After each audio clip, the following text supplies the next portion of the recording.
अब आपको इंसानियत को झकझोर देने वाली वो खबर दिखाते हैं जो यूपी के चित्रकूट से है। दरअसल गुरुवार को चित्रकूट के एक 13 साल के मासूम बच्चे का अपहरण होता है, फिरौती मांगी जाती है, फिर बेरहमी से हत्या कर दी जाती है। लेकिन इसके बाद जो हुआ उसने साफ कर दिया कि यूपी में कानून को चुनौती देने की कीमत आखिर क्या होती है। देखिए रिपोर्ट। कभी कभी कोई वारदात सिर्फ कानून ही नहीं, पूरी इंसानियत को ही कटघरे में खड़ा कर देती है। यूपी का चित्रकूट आज उसी कटघरे में खड़ा दिखाई दे रहा है, जहां एक मासूम बच्चा जिसकी उम्र महज 13 साल, जिसकी दुनिया स्कूल, किताबों और खेल के मैदान तक सीमित होनी चाहिए थी, उसे अगवा किया गया, फिरौती मांगी गई और जब सौदा नहीं हुआ तो उसकी सांसें छीन ली गई। चित्रकूट में जो हुआ उसने कई सवाल खड़े कर दिए हैं कि क्या इंसान इतना गिर सकता है कि मासूमियत भी उसे ना रोक पाए। एक 13 साल का बच्चा जिसका अपहरण किया गया, फिरौती मांगी गई और जब सौदा नहीं हुआ तो इंसानियत की आखिरी दीवार भी ढहा दी गई। यूपी के चित्रकूट में कपड़ा कारोबारी के बेटे की अपहरण के बाद हत्या करने वाला बदमाश एनकाउंटर में ढेर हो गया। उसका साथी इरफान पैर में गोली लगने से घायल है। पुलिस और अपराधियों की मुठभेड़ चित्रकूट के बरगढ़ में हुई। दोनों ने कारोबारी अशोक केसरवानी के 13 साल के बेटे का गुरुवार शाम 6 बजे अपहरण कर लिया था।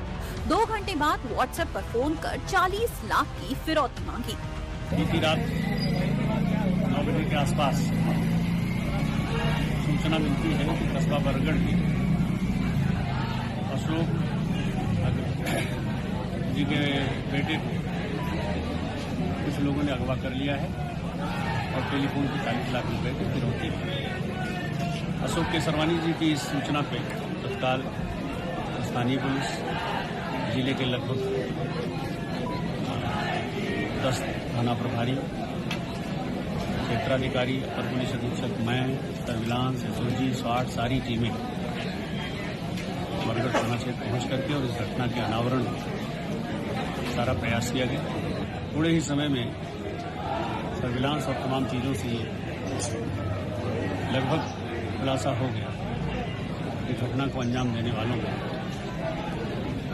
जो पीड़ित पक्ष है उन्हीं का एक पुराना किराएदार जो अगस्त में किराएदारी से हटाया गया है, उसी का अपने एक साथी के साथ हाथ और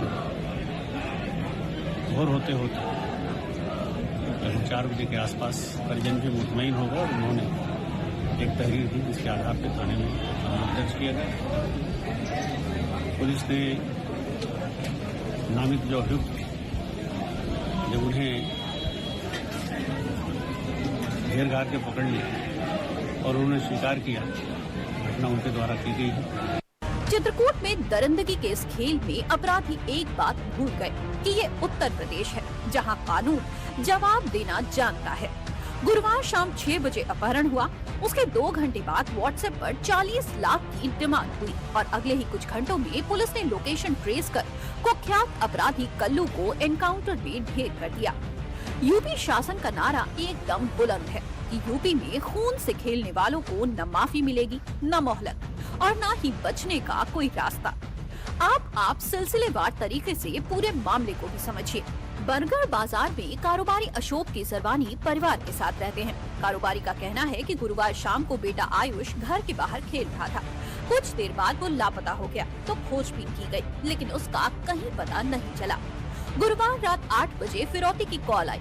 कॉलर ने बेटे को छोड़ने के लिए 40 लाख की फिरौती मांगी। कहा जल्द पैसे भेजो, नहीं तो बच्चे को मार देंगे। परिवार जब इतनी भारी भरकम रकम नहीं दे पाया तो आरोपियों ने पकड़े जाने के डर से आयुष की हत्या कर दी। हत्या के बाद साक्ष्य छिपाने के इरादे से उन्होंने शव को एक बड़े बक्से में भरकर ताला लगाकर सड़क किनारे फेंक दिया। रात भर चली खोजबीन के बाद शुक्रवार को सुबह पुलिस ने मासूम आयुष की लाश को बरामद किया। आयुष का गला रस्सी से घोटा गया था। उसके सीने पर चोट के निशान थे। मासूम की मौत की खबर फैलते ही बरगढ़ के व्यापारियों का गुस्सा फूट पड़ा। प्रयागराज के शंकरगढ़ के रहने वाले कल्लू और इरफान कारोबारी के घर में किराए पर रहते थे। 10 सितंबर को कारोबारी ने घर खाली करा लिया था। इसके बाद दोनों कारोबारी के घर से 100 मीटर दूर दूसरे मकान में किराए पर रहने लगे। बदमाशों ने अशोक से किला चौराहे पर दुकान भी किराए पर ले रखी थी, जहां दोनों बक्सा बनाने का काम करते थे। इरफान और कल्लू पिछले कई दिनों से आयुष के अपहरण की फिराक में थे। दोनों पिछले कई दिनों से आयुष को बाइक चलाना सिखा रहे थे। गुरुवार को आयुष को बाइक सिखाने के बहाने ही दोनों ने अपहरण किया था। दोनों ने अनजान नंबर से कारोबारी से फिरौती मांगी। मांग पूरी न होने पर आयुष की हत्या कर दी। ये एनकाउंटर सिर्फ एक पुलिस कार्रवाई नहीं, बल्कि यूपी प्रशासन की उस नीति का सीधा संदेश है, जिसमें कहा गया है कि मासूमों के खिलाफ अपराध करने वालों के लिए जीरो टॉलरेंस लागू रहेगा। जिस तरह से कुछ ही घंटों में अपहरण से लेकर हत्या और फिर एनकाउंटर तक की पूरी कड़ी पुलिस सामने लाई है, उसने ये साफ कर दिया है कि यूपी में कानून हाथ पर हाथ रखकर नहीं बैठता। यूपी में 118 दिन में ये 16वां बदमाश एनकाउंटर में ढेर हुआ है। इस हिसाब से यूपी पुलिस औसतन हर हफ्ते एक एनकाउंटर कर रही है। 8 साल में 259 अपराधियों को एनकाउंटर में ढेर किया गया। राज्य सरकार के अनुसार मार्च 2017 से अक्टूबर 2025 तक यूपी पुलिस ने 259 अपराधियों को एनकाउंटर में ढेर किया है।